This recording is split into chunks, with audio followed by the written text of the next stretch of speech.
What's up, friends? It's Haley, aka Bird, and Randy, and you're tuning in to the Give 'em the Bird podcast. This podcast is all about challenging what it means to be healthy and fit.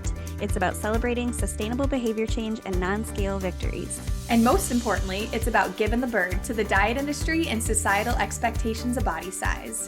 Why? Well, because at the end of the day, you have an entire life to live that does not require your body look a certain way. Thanks for tuning in. Now, let's give 'em the bird. Hey everybody, welcome back to this week's episode of Give 'em the Bird. This week we have a very special guest. We have Arica Ohloff with us. She is a strengths-based leadership coach and a BFF of mine. And Haley and I both know Arica personally, actually. She goes to the same gym we do. And so we get to hang out with her a lot and are excited to share what she has to offer with all of you as well. Mm-hmm. Thanks for having me. This is like coffee with friends. I know. I actually do have a coffee next to me in a cat cup. So cheers. Woohoo! Cheers. Shoot. I have my bubbly, my standard bubbly. So standard bubbly, you know. Yeah. Yeah, Arica, we are pumped to have you on. That was when we were like brainstorming guests in the beginning of time when we first collaborated. We were like, who are some people that are around us who are just doing awesome stuff? And I was like, I remember the first time I saw you, it was at the gym, and I was like, oh wow, she's a badass. Like, she's intimidating. And then I remember you complimented me on my crop top, the Strong Mind crop top, and I was like, oh my God, she noticed me. Like, wow. And then I remember when we actually had a conversation, I feel like you have this way, like you command a room, but then you also when you talk with me, I feel like I am the only thing that you are focused on. Like you just have a way of making people feel so seen and so heard. And then I found out what you did, and I was like, okay, yep, she's definitely coming on GTB. So yeah, this is very exciting for us to have you here, and we're just welcome. And Haley, we have stayed in a hotel room together. That is how close we've gotten. Yeah, before a half marathon. So before a half marathon, all the things that have to happen before a half marathon, we this is fun. Yeah. Well, Arica, to kick us off, give us like a little elevator pitch or elevator speech about one, I guess, like who you are, right? We want to know who Arica is, but also what strengths are, what they can do for us, and like what your coaching looks like. Yeah. So who I am, first and foremost, is a mom, which you guys know this, but for the audience, I have one son who is 8 years old, and my heartbeat, truly like the joy of my life, the greatest challenge and the greatest accomplishment. So Haley, Randy and I will be excited to be aunties to your baby. Being a mom is such a gift. It's, everybody can consider themselves a leader as soon as you have had a child, because it is an incredible privilege, but also a huge responsibility. Mm-hmm. So what a gift. But I love being a mom first and foremost. And that fills my life personally. Professionally, the best way I can describe what I do is I love helping people love who they are. Ooh. And I love helping them see who they are uniquely created to be as a gift to this world. And with that comes some tough coaching conversations. So sometimes to get to the best part of us, we have to confront the toughest side of us. And while I'll have a lot of clients who will say, wow, you must really love what you do. I absolutely do. But also there will be clients who will say, this was a really tough session. Ooh. Right? Because with our greatness also comes barriers and blind spots and some rawness that oftentimes we have to like unleash from our being. So really what I get to do day in and day out is help people step into a continued evolution of the best version of themselves. So that's the best way I can describe what it looks like to be in my shoes. And so you also asked about strengths. Yeah. Right? So I would say that I love personality assessments, behavior assessments. I think that they give us an edge into who we are. I think it's a mistake if we take them and don't kind of poke at them and assess them and ask ourselves, like, is this really who I am? Right. But we can use them as a tool and a foundation to build on. So I've always been drawn to them. However, my first career out of college, I actually went to school. I tore both my ACLs in high school and was exposed in my inky, itty bitty small town of Postville, Iowa. I was exposed to a physical therapist. And I loved how he cared for me, but he also pushed me. And some of my therapy sessions hurt, right? Like I didn't want to bend my knee any further than I had to. And but ultimately he got me back to the sport that I loved faster than I should have in, a time that was still safe to return. And I wanted to do that for other people. Right. And so he wasn't such a hard ass that I hated him. Right. But he pushed me. Mm. And some days I probably wanted to punch him in the face, right? But ultimately, at the end of the road for therapy, I had a lot of gratitude and respect for him.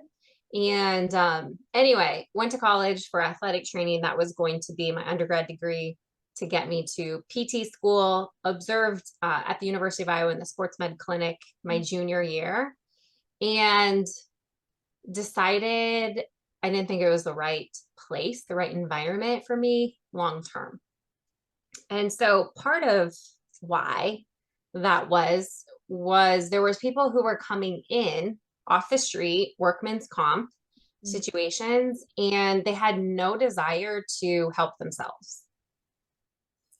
Right. And so you would create a program for them out of care to get them back to work, and they had no desire to return quickly, right? Which also ignites my love for strengths, because about 70% of the population is disengaged from their job, right? Like they don't love what they're doing. And I think that that's a waste of life, right? When we don't truly like feel like we get to go to work every day and we get to make a difference, and who we were created to be gets to influence and impact people on the receiving end of our job and in our role, because we spend so much time at work. So anyway, I decided not to do physical therapy, got into the medical device industry after lots of closed doors, lots of no's, and started at the bottom as an associate sales rep, used all of my anatomy and my college, science, physiology education to serve me in the medical device world, but I was not equipped in the business sales world. I was not a salesperson. In fact, I had a lot of friends like, you're going into sales. Like, you couldn't sell a toothpick to somebody who had chicken stuck in their teeth. No lie. No lie. I was really reserved. I was a really reserved person, and not like quick-witted, right? Like a lot of people in sales, like they can go approach anybody, start a conversation. And so that's not who I am innately. It's not a strength I have, but I have worked on my people skills and my communication skills, right? So anyway, fast forward, decided to leave the medical device industry after learning lots of life lessons there. And really, ultimately, that the business world and life and leadership is all about relationships, right? Which you guys are all about too. It's what's your relationship with yourself? Yeah. What's your relationship with your body? Right? What's your relationship with other people? And so that's the fruit, really, or the foundation of why I love strengths, because it introduces us to ourselves. And so I remember the first time that Randi and I sat down, she said to me after revealing her full 34, she's like, yeah, this is me. I just didn't know these were strengths. Wow. Yeah, a lot of the things I thought were weaknesses. And Eric was like, no, these are good things. Mm-hmm. And so why did you think they were a weakness? That's a great question. Mm. I think because I was different than a lot of the people around me. Mm-hmm. Yeah. Like we live in this world of comparison, and women are really bad at it, Mm-hmm. right? And so they say comparison is the thief of joy, right? So we want joy, we want happiness, but we live in this constant state of comparison, Mm-hmm. right? And so we're looking at women around us and we see what we love about them. So we're comparing their, positive traits or characteristics to what we don't like about ourselves. Mm-hmm. And I've had people too who they'll look at their report, top 5 or top 10 or full 34, and they will say, I don't want to be this one. Can you change who you are? Right? Can I change this? Can I like move this one from number 1 to like number 34? Right? And so, it's like, oh, if only you could see the goodness, right? That would come out of just being who you are, right? Showing up to shine, right? But with that, we have to acknowledge what some of the blind spots might be with some of our talents. So that revelation, my love for assessments and my love for helping people win in a way where they can win at their best, not in a way that someone else thinks that they can win, right? Because we're so unique as individuals. And I had a leader, a boss who would have us go through an assessment and we would present ourselves. So I presented myself as a talker supporter back when I was 25 years old. And he wanted to change me into someone else, right? And so we took this assessment so that we could go to sales conversations or into conversations with the doctors we worked with and assess which one we thought they were so we could accommodate or complement them, right? Mirror them, or if they were control, we could let them control the conversation, right? So that we would reach greater pinnacles of success in our business. But when it came to us individually, they wanted to change us. Ooh. Right. And so I also experienced in the medical device arena my leader telling me what I should do to build relationships or to make, for lack of a better term, to perform. Right. And I don't know why, but I was able to almost like hear him, but let it go. Right. And I think part of that came from just confidence in who I was internally. Right. And that's what the work I do is all about. It's let's forget what your external is and let's go internal. Right. So that your confidence comes from within, not externally, but it's internally in who you are. And so, I was able to discard or discount what he was telling me to do, knowing, he didn't know what else to tell me because that's how he experienced great success as a sales rep. And so he was telling me to duplicate what he did, but we were two completely different people. He was a big lineman in football, right? I'm this short little nothing. And so I listened, but I didn't follow. Right. And I think that's so important for us, right? When we're exposed to all of these voices or ideas in the world, to have the discernment to know if we should apply it to ourselves or not. Right. Is this good, bad, or neutral for me? And so I was able to discount it and proceed forward in a way that I knew I added value in the operating room. And so strengths really was born from adversity, right? Experiencing the feeling that I felt when this is who I am, right? And ultimately, all we all want is to know that who we are and what we do matters. And when we don't embrace the concept that we're all very unique, right? And you can't stack yourself up against someone else. There is no Haley. There's no other Haley, right? There's no other Randy. There's no other Arica. So we don't have to try to fit the mold of someone else, right? Like create a new mold. What if we all created our own mold, right? Mm-hmm.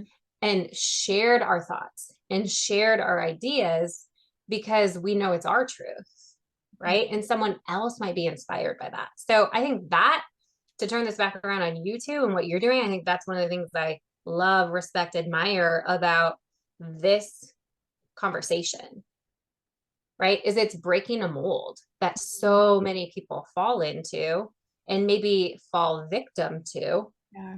right? That leads them down a path of unhealthiness. Mm-hmm. So, you know, we're all unpacking our own journeys and what we've been exposed to, and, you know, things that have happened for good or for bad within us, and trying to rise above it. Mm-hmm. So my happiness comes from helping people see their inner beauty, irregardless of what you see externally. Mm. Shut it down. That's it. Yeah. We got it, That's people. it. It's a wrap. Oh, that's so good. It almost reminds me of when you were saying that, how your boss was like trying to get you to change who you are to complement, you know, the physicians or the doctors or surgeons or whoever.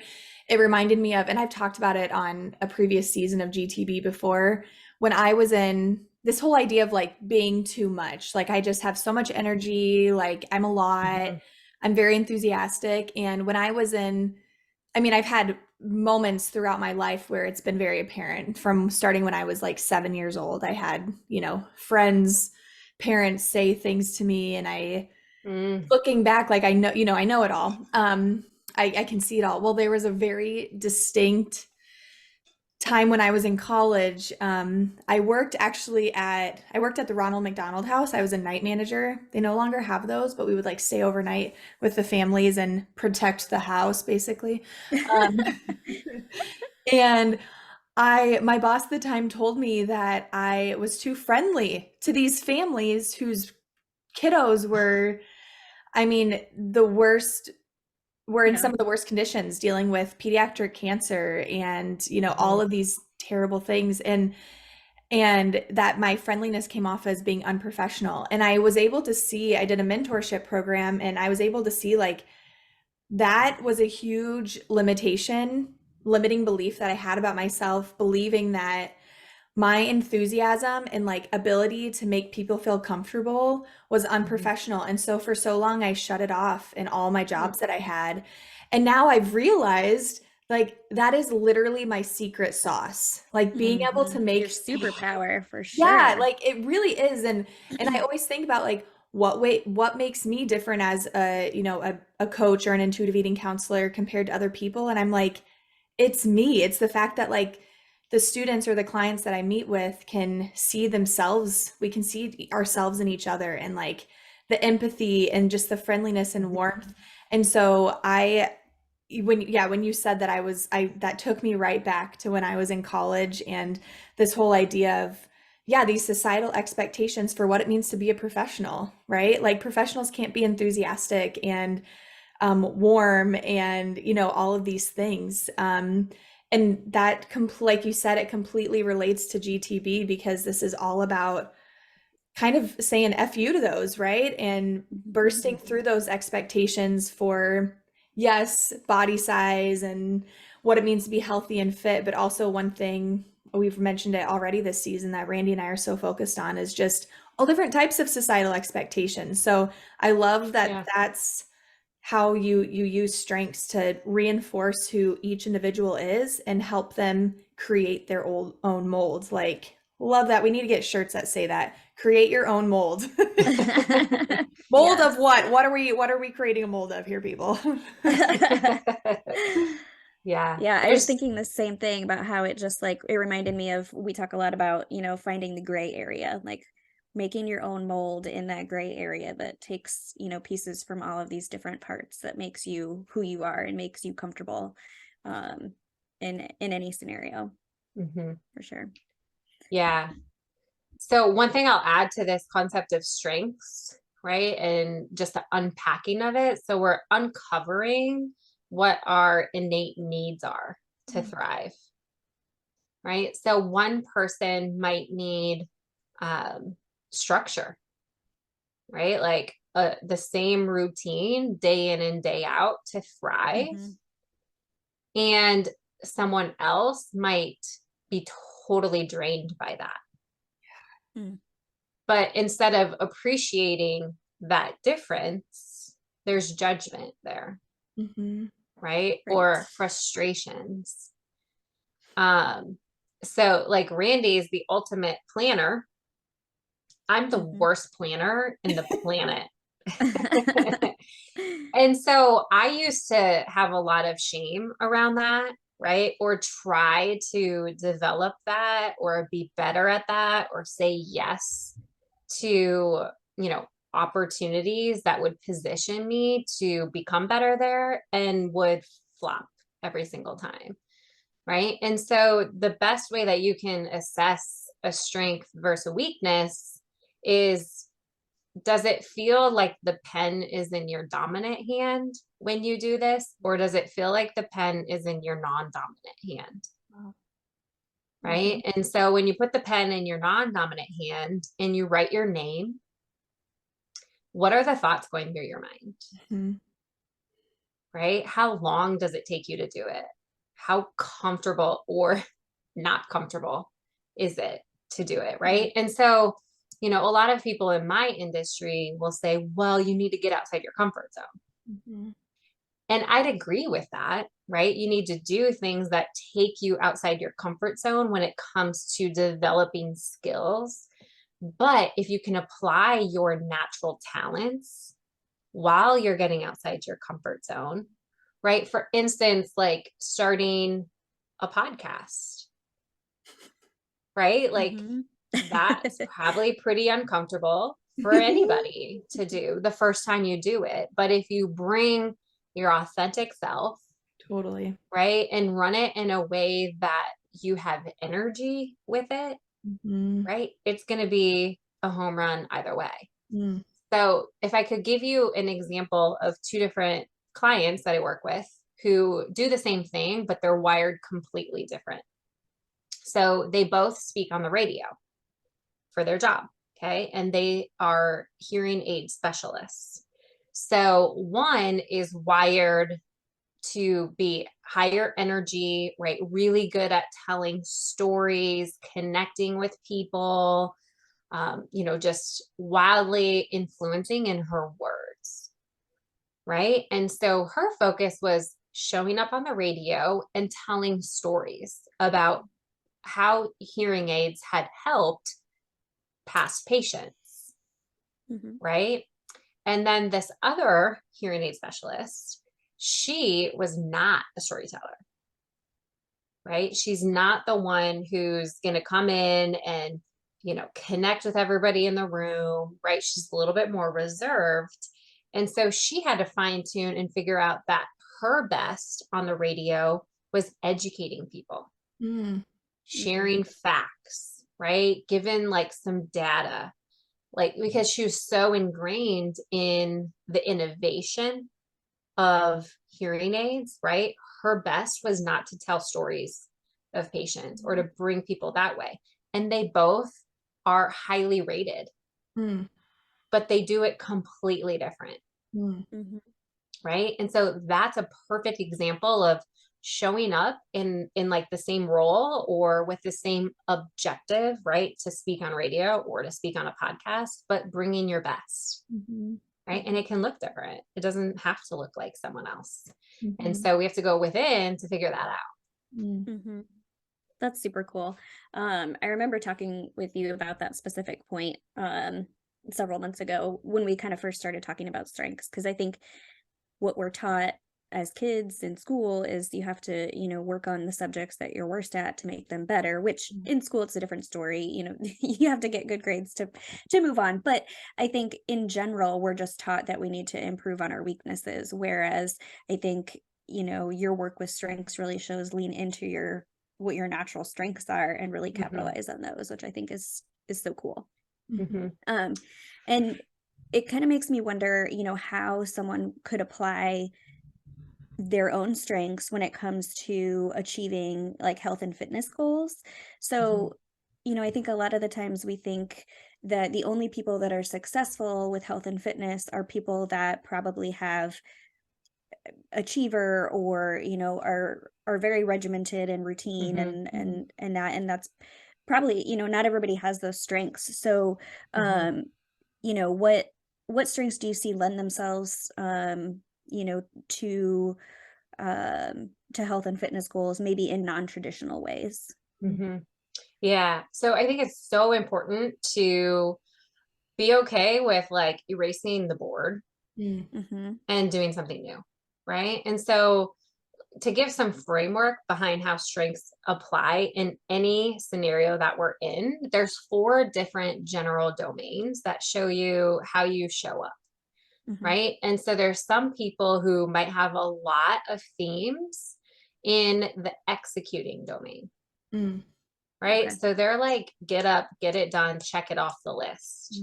Mm-hmm. Right. So, which might serve traditional health and fitness.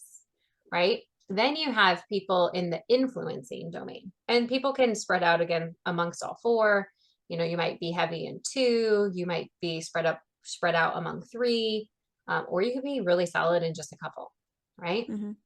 And so another domain is people who just take charge, right? They love doing things with people, right? So a group setting might be empowering for them, right? Where they get to do it with other people, versus executing might also be like they want to set their own pace, Mm. right? They don't want to be told how fast to move, right? They want to set their pace and do it and achieve it in a way that works well for them, right? And by themselves, they maybe don't need a partner to do it with. That feels inefficient for them, right? Mm-hmm. Their efficiency comes from doing it independently. So I think we have to ask ourselves, right? Do we like to work out independently, or do we love to work out with people? Mhm. Right? Or is it 3 days a week we want to work out independently and 2 days a week we want to work out with people? Or, do we want to go on a bike ride? Right. Mhm. And I think Mm-hmm. that's one of the things we all appreciate about the gym that we go to versus fitness is just it's encouraging you to be active. Mm-hmm. Right. And sometimes we have to unlearn some things we've put in place, right, to actually experience something we've never experienced before. So that's another domain. And then we have another one that's a relationship building domain, right? How do you relate to other people? Okay. And so again, that energy might come from working out with people, whether it's, an instructor on your phone, right? Or in the gym, or meeting somebody at a gym, or going for a bike ride or a run. Right. And then another one is, or the last one is, it has to do with innovation. Mm-hmm. Right. And so people who are maybe really strong in the innovation domain, when it comes to exercising, they might need like constant newness, Mm. right? Like they get Yeah. bored with the same old thing. Whereas somebody in the high executing might like the same workout for 10 years straight. And that's Mm-hmm. efficient to them. That might be really draining to another personality who wants to like switch it up, try new things. What's the latest and greatest, exercise routine? Because then they're learning it and then they can speak to it, assess it, analyze it, right? And it feeds them. Mm. Mhm. I can totally see Interesting. Tyler falls into that executor, my husband Mhm. Tyler. Mm-hmm. Like, man wants to get in, get it done, and get out. And he hates it when we're in the gym together because I kid you not, just yesterday we were texting. He was like, I really need to do my workouts in the morning, otherwise they don't get done. And I was like, okay, let's like hold each other accountable. I'll do it with you. And he didn't respond. And I kid you not, you guys, my text back to him was, I won't talk or bother you. Like, Oh. and that's like our thing. I mean, you guys know Tyler. He's Yeah. quiet. Like, I mean, not quiet, but he just he's not me. And so I can totally see, whereas like love, I haven't been going very regularly, but I love going to Versa, and like half the time I just talk to you guys or Nick like the whole time. And Mhm. that is totally not the environment that Tyler wants. He just wants to like get in, get out, like do his thing. So yeah, Mhm. that makes that really helps me connect the dots with like some strengths and everything. Yes. Yeah. Yeah, I I'm mean, seeing there's, lots of parallels. Yeah. yeah, like that's the general, right? There's so many intricacies because there's 34 different themes. Hmm. So here's what I think is really important to know is that the 34 themes are neutral. Okay. There's no like combination of a certain set of strengths that makes someone successful or unsuccessful or good or bad, right? They're neutral. It's everything else in our world that makes that theme like positive or negative, Mm, Mhm. that makes a right? lot of sense. Which is why it always comes back to identity. Mhm. Like, who are we? Right? Like, what do we believe about our body? What do we believe about activity or physical fitness? Mhm. Right? And so, where these themes will paint a picture of how we can move forward, right? It doesn't address like who you are on the inside. So we Yeah. still have to identify that, right? So our themes are neutral. Also, the themes, the 34 themes, they're not labels, Mm. right? So oftentimes, which I kind of wish that we could take this away. So like one theme is discipline, Mhm. right? And so people will look at that and be like like discipline for me is like 34 or Same. 33 on the Gallup strengths. And so it's like, what? Like, I'm not disciplined. That's not what it means. It means that people who are high in discipline by Gallup's terminology love routine, Mm. Mhm. love order. They're probably the person at our gym who's looking at the stations or the rounds, and they are looking at it the night before so that they know what to expect. They're going to position themselves in the room to make sure that they hit round one first. We know who you are. No, I'm just kidding. Right, because they like rhythm and routine. They don't like surprises. They want to have an order and a plan, and they want to follow the Mhm. plan. And if you go outside of the plan, they might be judging you, right? Like discipline's really low for me. Sometimes I'm accidentally on number 3 when I should be on round number 2.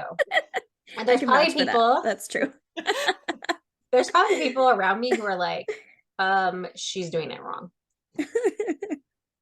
And right? they're looking at me going like, is she here to work out, or is she just here for like happy hour? I'm like, happy hour? Yes. Right? You get what you need. You Mhm. get Yeah. what you need out of it. So there's so many intricacies that reveal themselves, right? Whether it's positive or negative is really an identity piece. It's not a strengths piece. So another thing to know is our differences are our advantages. Mm. Mhm. Right? A lot of people look at how are we alike or how are we similar or how can we do things similarly? And actually, what Gallup has revealed is we're not wired to be well rounded individuals. But that's often our focus, right? Back to your point, Randy, when you're talking about the school, right? I mean, Mhm. straight A honor roll, right? That can Mhm. be the focus. Mhm. And maybe depending on the person, that might be attainable in high school, but you get to college and like straight A in all of those subjects is near impossible, Mhm. right? Unless there's like an obsession and a lack of balance in your life, Mhm. right? And so we want to strive to lean on other people, right? Leverage other people. And that's the fourth thing, right? We need other people. Mhm. Mhm. Yeah. I like what you mentioned about um there's no positive or negative strengths. It's all the other things that go into it. Because that was one of our questions was like, what strengths might indicate that, like this person, if they have these strengths, they're more likely to maybe have like an unhealthy relationship with like health and fitness or whatever, right?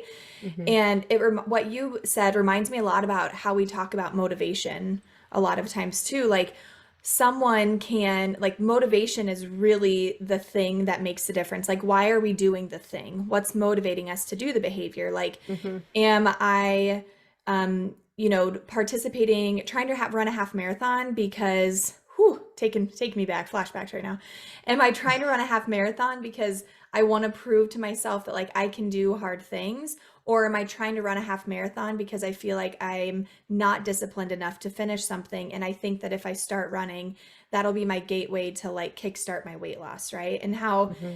the motivation is really, it tells us how we relate to the behavior. It's not the behavior itself Mm-hmm. that might be positive or negative. And I'm seeing that with the strengths too, because Mm-hmm. originally when with this question, I was like, oh yeah, folks who are disciplined, I bet they're more likely to maybe have like a disordered relationship with food or movement. And it's like, not necessarily. It just depends Mhm. on all the other Mm-hmm. factors that are coming into play. And again, I Mm-hmm. think that comes back to this like gray area approach that we're really all about, and recognizing that there's so many other factors that come into play. And I just feel like that's a much more empowering way to look at it, rather than this strength that you have. Yeah, it's setting you up for failure in this area. Like it's Mhm. such a more positive, empowering way to approach it than labeling certain strengths as good or bad, which Mm-hmm. comes Yeah. back to like what we say about like food and movement. Like Mm-hmm. sometimes Right. it's like it all, yeah, it all makes sense. Yeah. And so to cap this, right, it comes back to our environments Yeah. and early environments, even, right? Like, what are the things you saw? What are the things you heard, right? Growing Mhm. up that influenced, right, your relationship to food, that influenced your relationship to exercise or fitness or wellness, right? That comes into play so much more than just how these themes or how these strengths play out, Mhm. Mhm. right? It's our environment, even as adult, right? Like there's going to be environments that are conducive to your growth and development, and there's going to be environments that aren't. And Mhm. likely your talents, like your themes or your strengths, talents have values, right? So for some people, the value is connection and relationships, right? Where other people, the value is progress or achievement, right? Or with others, the value is, um, collecting data, Mhm. right? Like, what is the scale telling me? What are my MEPs this week, right? How many calories did I burn? And there can be a healthy relationship with that, and there can be a very Mhm. unhealthy relationship with that, right? And I think probably all three of us have been in environments in our health, fitness, food journeys that were unhealthy Mhm. and they Mhm. did not serve us, right? And they were producing almost the worst version of ourselves, right? And so it's unleashing those chains and figuring out what is the best environment for me and who are the people that I feel supported and accepted by, not judged, right? And so Mhm. at the end of the day, acceptance in an environment where you feel like you belong, right, is critical. But if we're striving to fit into an environment that really isn't bringing out the best in us, that's where we'll experience struggle, Mhm. right?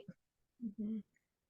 And I really liked how you said, I think you said it in a couple different ways, but like, don't be afraid to wipe the slate clean and kind of remove your preconceived notions about what your health and fitness should look like, maybe based on past environments or your upbringing or whatever.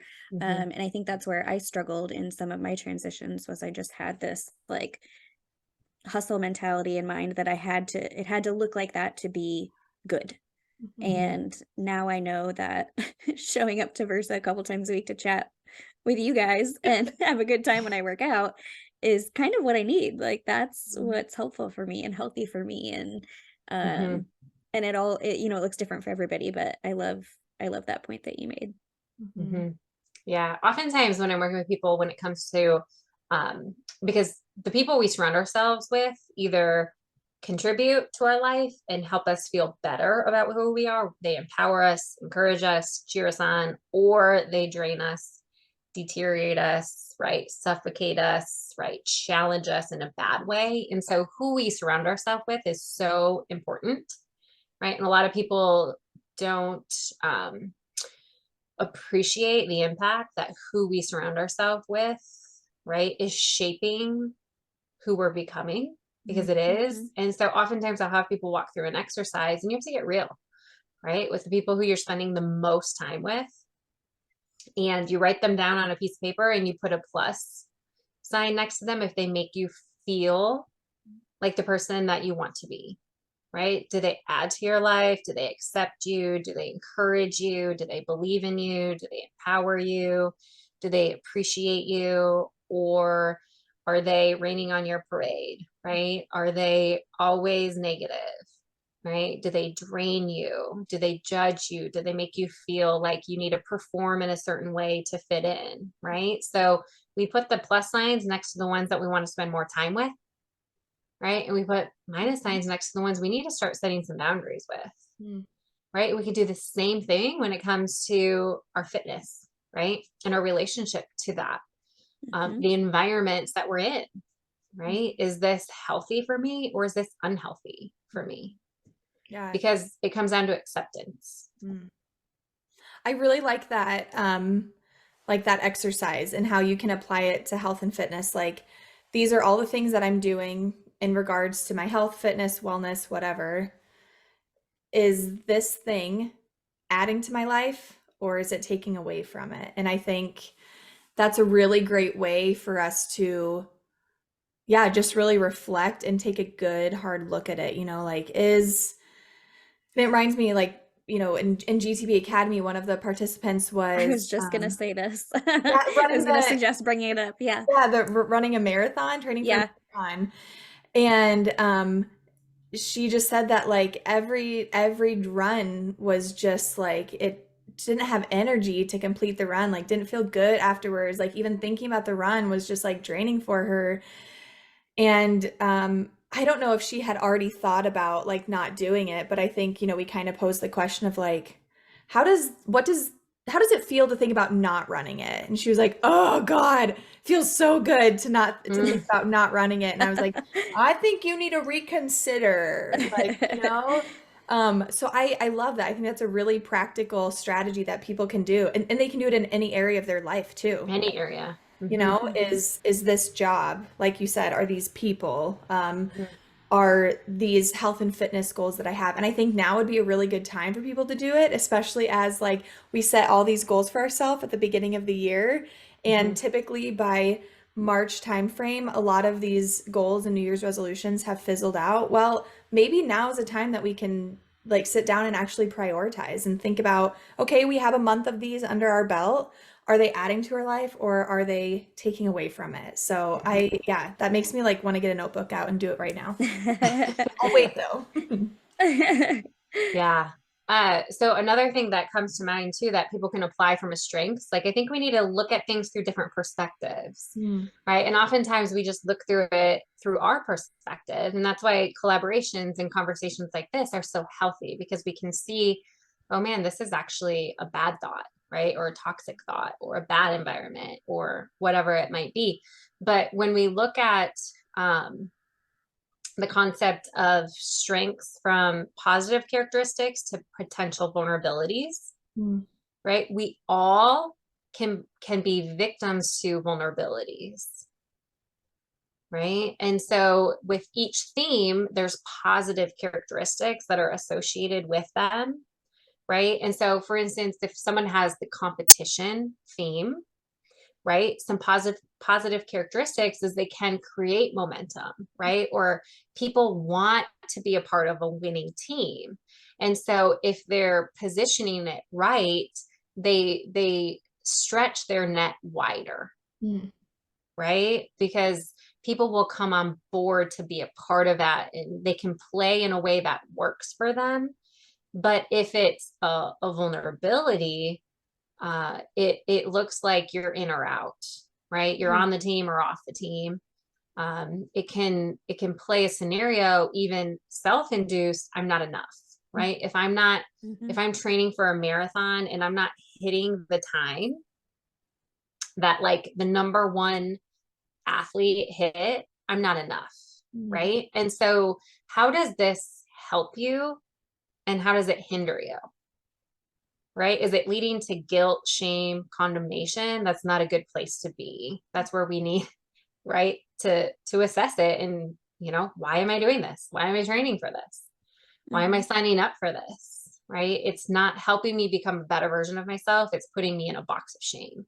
Yeah. Right? And that no growth happens there. So if we're saying, oh, I'm going to try to get a better time today than I did yesterday, right? If I don't, whatever, maybe the conditions were worse, right? It's striving to continue to stay in motion, but not assigning labels to yourself that you're worthy or unworthy.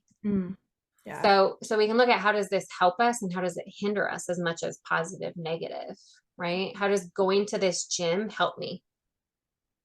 And are the helps better than the hinders? Right? Maybe it's even we take the focus off of ourselves, right? We're not so self-focused, but how can I show up at the gym and make somebody else's day better, right? If I'm known for being an energy builder, right? Like I just make people feel comfortable and they're in my space, right? Maybe it's not about me going and getting what I need. Maybe it's about going to, you know, this podcast or going to this gym or going to this restaurant to give to someone else who's maybe, you know, depleted from something. So when we also take the focus off of ourselves and what we need in position, like who am I and how can I add value to the environments I'm walking in? Because I'm confident in who I am. I'm not comparing myself to them, right? I'm owning my authenticity and adding value in a way that might set somebody else free, right? We add value to the world around us. So we still have to show up in some way, shape, or form, whether it's on a podcast, right? And being real and opening the doors to conversation that might set somebody free from this trap that they're in, right? And educate them on a new way, right? Of moving forward. It's unleashing and unlocking their inner beauty. I just need you to be like with me every day. Yeah. Just in my life. Just all the time. Arica, absolutely. Why don't you have a podcast? There's a few reasons that I don't, and discipline is one of them. When it comes to structure, right? Like order. I mean, hey, I tell you what, GTB is a prime example of we're playing on our strengths of not being structured and in order. And it's working well. It's working. Yeah, there you go. Yeah, I probably will someday. I'm curious if people were to maybe take one step to like navigating their strengths or leaning into this, what would you say is like, do this one thing? What would be a good first step? We'll say that.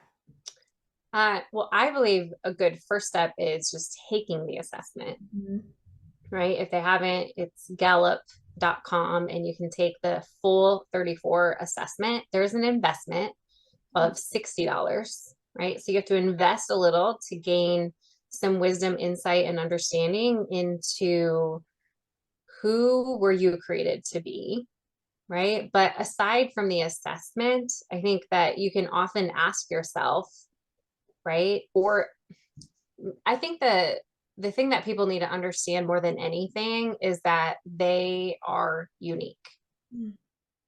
And so I'll give you 3 different statistics to wrap this up to emulate how unique people are so that they can start to dive into the uniqueness within them. The likelihood that someone has the exact same top 5 talents as someone else is 1 in 275,000. Oh, wow. That's crazy. Now, it gets even better. Just listen, the likelihood that you have the same top 5 in the same order, because your order sequence influences how they manifest themselves in your life, right? Is 1 in 33 million. That's just the 5.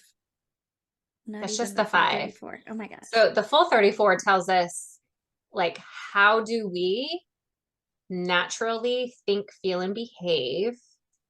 The bottom's going to say, this is how we don't naturally think, feel, and behave, and where we probably need to find a complementary partner, right? Or create a system, right, that helps us, right? So an order of routine, maybe in the morning, or we're going to lay our clothes out at night, right? So that we save time in the morning, whatever. But the likelihood that someone has the exact same sequence from 1 to 34 is 1 in 239 undecillion. What even is that? How many zeros is that? That's What? 36 zeros. My gosh. So 12 groups So of many 3. zeros.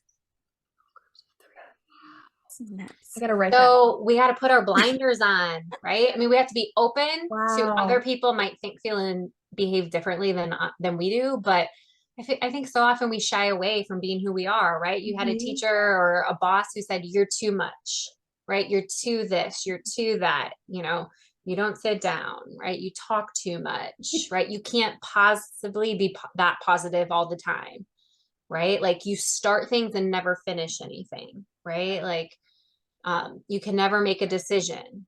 I mean, there's so many labels that come packed with all of these themes that are negative perceptions, but they're misconceived perceptions, right? They're mistaken, right? Somebody who has this ability to initially interact and connect with somebody is perceived as fake and superficial.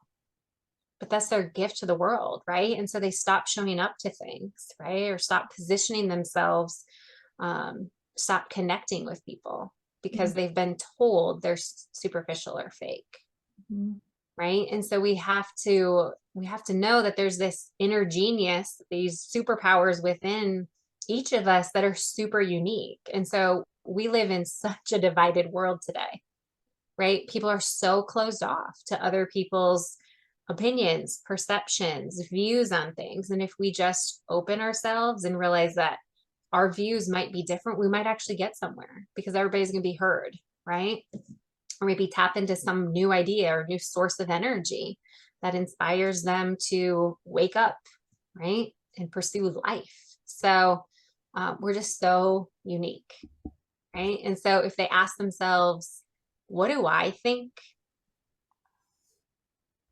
Right? Let me stop worrying about what Arica thinks and stop worrying about what Randy thinks and stop worrying about Haley thinks. Like, what do I think? When am I at my best? When am I at my worst? What can you count on me to do? And what do I need from you? 4 questions you can ask yourself, right? When am I at my best? When am I at my worst? Right? What do you need me to do?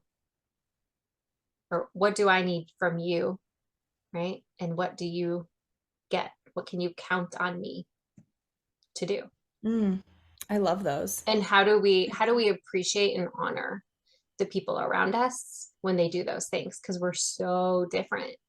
And there's going to be some things, right, that we don't even think about, right? So I also have low context, low consistency, right? So paying attention to what's happened before and bringing that to the light is not a natural talent for me, right? Or creating policies and procedures and making sure everybody is treated even, not a natural talent for me. I'm experiencing it right now as a coach of my son's basketball team, right? Like I am trying to get everybody equal playing time, but in amidst that, I haven't documented who's jump balled, you know, and who hasn't, who's been point guard and who hasn't, right? So I fall short. I fall short in some of those arenas. If it was a paid position, I'd hire somebody to be that person for me, right? And so there's things that we bring and there's things that we can't be it all, right? And so what's bringing our best look like?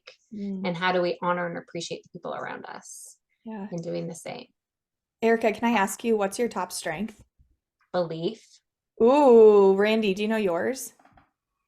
Mine is Empathy. Oh, that's a good one. So Randy's super intuitive, right? Like walks in a room and she can immediately sense how other people are feeling and accommodate them based on that. Where people who have low empathy are like clueless to the feelings of other people. Mhm. And so, your dog maybe just died and Randy's able to like, what's going on? And now you're able to talk about it and you're able to connect. Somebody who doesn't have high empathy, right? They're not going to be able to sense how you're Mhm. feeling, like how you're different today than you were yesterday. And we Mm. can't expect that person to be that. Yeah. I can definitely see the empathy with you, Randy. It's funny because mine, it's been a while since I've taken it, but I took it 3 times for 3 different things, and it was across like 7 years. My top 5 were the same. Yeah. What are they? I want to write it Yeah. down. Well, my top is positivity, which it's Love like it. Ah, yes. eye roll, of course. I don't know if I remember the exact order, but there's positivity, empathy, connectedness. Um, I don't remember the other two. Oh, developer, and I don't Coach. remember the other one.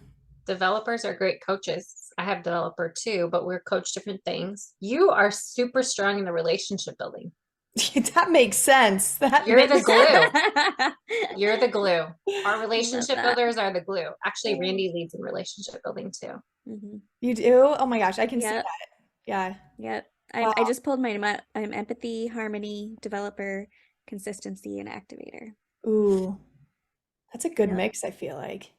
They're Mhm. all good mixes. They're all good mixes. They are. You're right. That's the whole point. That's the whole point. Yes. Yeah. Erica, I swear I could, if you want to get a podcast going, please, like I just need you in my ears all the time. But I want people to know if they want more from you, one, where can they go to learn more about you? But also if they want to work with you, what do you offer? So you can find me on my website, aricaohloff.com. You can find me on all the social media handles as well.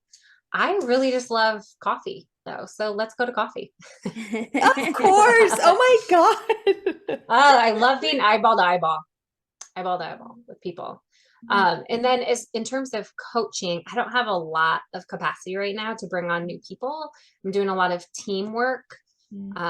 So I should probably, with that being said, get some more resources available to people that they can start their growth and development journey with strengths. But I always start with a consultation, a free consultation and complimentary consultation to a 45-minute consult to help people, at least in some capacity, get on a strength zone track. Mm-hmm. Yeah, So, but I have all of that linked to my website. So cool.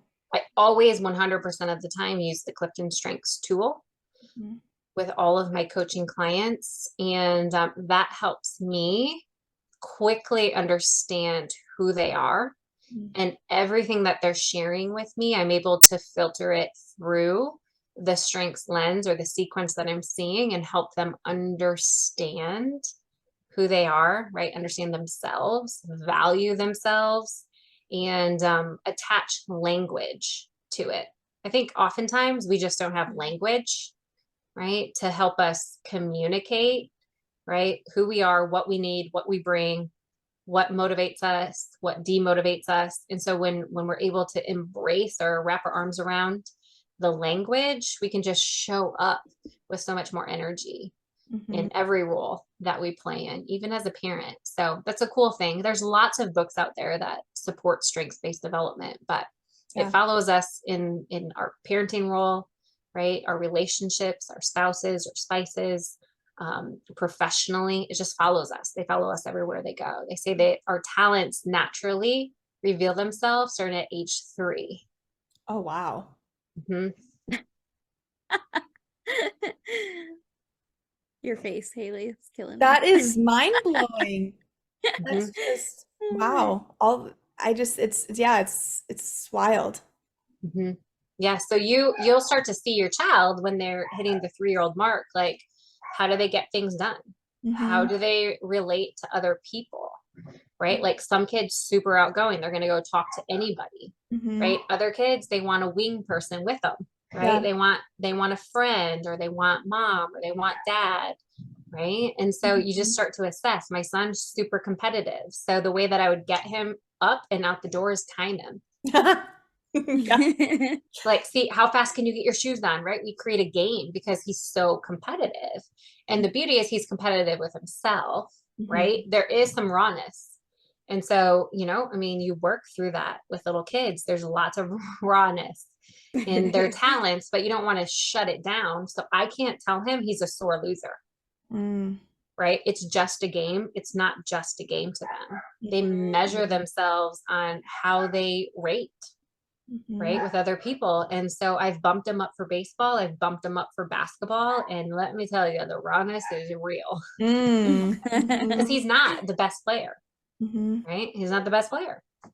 But if I would have kept him with kids his age, he would have been, right? And he's not becoming better that way, right? When he's the star, right? If you're the best person in the room, you're in the wrong room. Ooh. Well, I better get out of all the rooms that these I'm good in. little Just nuggets kidding. of Yeah, you do. You have like good little one-liners. Yeah, and we will link the website, like the Gallup website, everything in the show notes. So yeah, thank you so much for taking time to meet with us. I can't wait to share this with listeners, and I think it applies so perfectly to very like GTB-esque, but also in every area of life. I think what you talk about is applicable for every person too. So love your focus on we're all unique individuals, create our own mold, and leverage our strengths to, you know, better impact our own life, but also the lives of those around us. So you're the best. We love you. Love you both. Thanks for tuning in to the Give 'em the Bird podcast. If you're enjoying the podcast, head on over to Apple iTunes or Spotify and rate, review, and subscribe. Be sure to follow us on Instagram at Give 'em the Bird podcast to stay up to date with all things GTB. We'll see you back here next week for another episode, but in the meantime, go give 'em the bird.